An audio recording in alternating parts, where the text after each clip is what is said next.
Bonjour, quatrième vidéo qui marquera la dernière période de Terre de couleur. Donc j'ai crois dire entre 2018 et donc aujourd'hui 2022. Je vous disais la dernière fois que nous avions voulu élargir un peu notre champ d'action par rapport à l'excision et que la scolarisation malgré tout se posait devant. En effet, bien évidemment, toutes ces années nous ont permis de comprendre que en scolarisant les filles jusqu'à un certain stade, un certain âge, elles ne devenaient plus mariables, entre guillemets, comme c'est le cas pour des petites filles jusqu'à 14 ans. Les jeunes filles, bien sûr, mais 14 ans là-bas, c'est encore des petites filles. D'abord parce qu'elles n'ont pas terminé d'être formées au niveau du bassin, donc il n'y a aucune raison qu'elles fassent des enfants, bien qu'elles en fassent, puisque malheureusement, il n'y a pas de contraception. Ça, c'est encore un autre sujet. Donc, toujours en Maasai Land, nous avions un contact avec Elias Mpelele, puisque sa fille Mazoy, qu'on appelle aussi Patricia Mbabaré,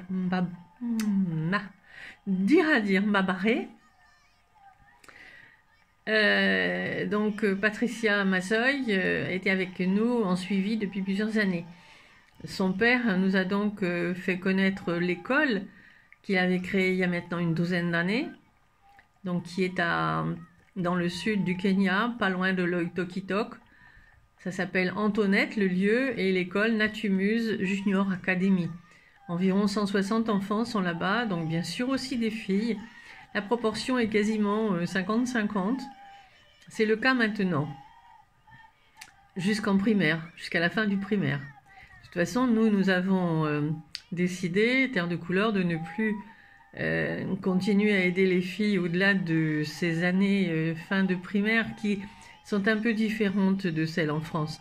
Et il faut savoir que compte tenu de l'âge tardif où les filles commencent à aller à l'école, souvent elles terminent cette dernière classe qui s'appelle la 8. Elles terminent ça quelquefois vers 17-18 ans. Et après seulement elles vont aller en secondaire si les parents le peuvent. Bien sûr, c'est délicat de les laisser là. C'est ce que nous avait demandé et dit quelqu'un l'année dernière pendant l'Assemblée générale. On ne peut pas tout faire dans le monde. Il faut savoir s'arrêter. Donc, Natumus Junior Academy, la première année, nous avions donc décidé de suivre 10 jeunes filles de familles très pauvres. Qu'est-ce que la pauvreté a à faire avec l'excision? Tout simplement que plus la famille est pauvre, souvent ce sont des familles monoparentales, donc il n'y a que juste la mère ou voire la grand-mère qui est encore présente. Et donc ces filles, si elles ne vont pas à l'école, elles vont être mariées, justement mariables, elles vont être mises avec des familles, des hommes très âgés. Et là, il faudra passer par l'excision les 3/4 du temps. Donc 10 la première année, 20 la deuxième année et 30 l'an passé, ce qui veut dire on a commencé 2019, 2020, 2021. Il se trouve qu'en 2022, il n'y a plus que 25 enfants, fillettes, parce que 4 sont sortis du primaire, 4 du groupe, puis une a quitté l'école pour aller travailler autrement. J'espère que ce n'est pas à cause de l'excision, parce que je ne vous ai pas tout dit pour Enya, mais il y a une des filles qui, soi-disant, aurait demandé à être excisée pour être acceptée, mieux acceptée dans sa communauté. Il faut dire que le père était très âgé, je l'avais rencontré en 2013, et il n'est pas impossible que sa famille ait exigé ça. Deuxième partenariat qui s'est mis en place en 2018, donc la même année quasiment, c'est Mandela Kepiou, que vous voyez peut-être sur Internet si vous suivez Facebook, qui est venu me chercher sur Facebook, merci Facebook, puisqu'en fait, il m'avait aperçu en 2013 et il avait suivi un petit peu ce que nous faisions pour demander aussi de l'aide. Donc là, c'était une classe où il y avait, enfin une classe, mon Dieu, un petit bâtiment métallique et bois qui devait faire peut-être, qu'est-ce que je vais dire moi, 4 sur 5, 4 mètres sur 5, c'est déjà beaucoup, et dans lequel il y avait d'innombrables enfants par terre puisqu'il y avait quasiment pas de chaises. Donc ça c'est Olomayana, dans le bush. Qu'est-ce que je vais vous dire? Vous ne me connaissez pas, donc pas très très loin d'Indupa, dont on parlait hier. Un endroit où me disait-il, en 2019, tu ne pourras pas venir en voiture, il faudra monter sur la mobilette. Je me voyais très bien sur une mobilette pour aller là-bas. On est obligé de rire de temps en temps. Donc je n'y suis pas allée en 2019, c'est notre ami de Quimper qui est allé à notre place pour autant à Natumus que rencontrer Mandela, puisque Mandela était allé la voir à Natumus Junior, donc à Antoinette, près de Oitokitok.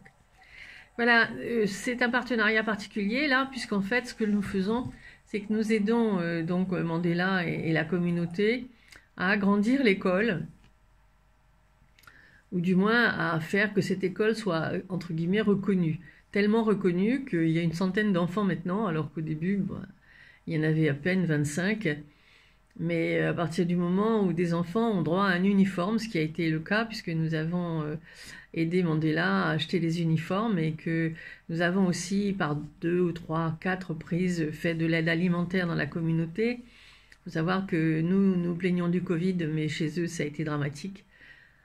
Puisque plus de touristes, c'est pas que les touristes aillent dans le bush, mais ça fait rien, ça fait tourner l'économie d'un pays, surtout un pays où il y a donc des parcs animaliers.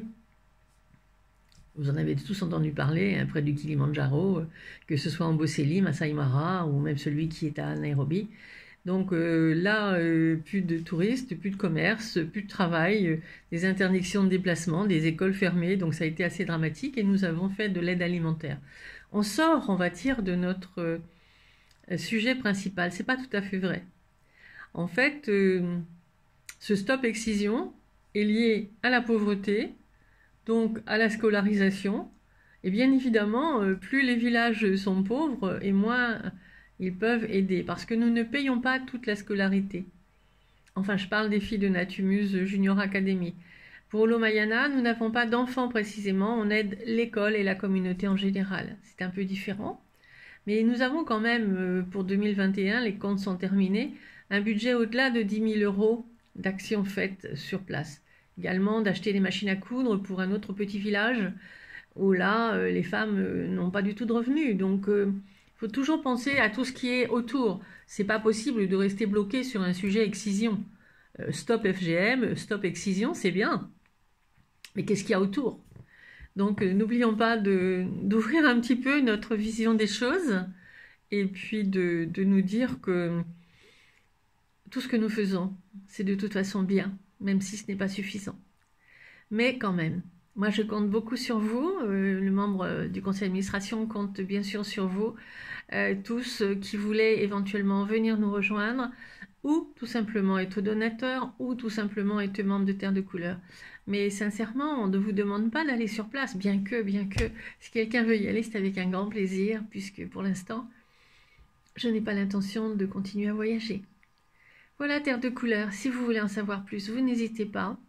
Il y aura une autre vidéo qui a été faite l'an passé par rapport à l'excision et qui sera sortie là aux environs du 6 février, enfin le 6 février, puisque c'est la journée internationale contre l'excision. Voilà, vous savez tout, enfin presque, pour le reste. Contactez-moi.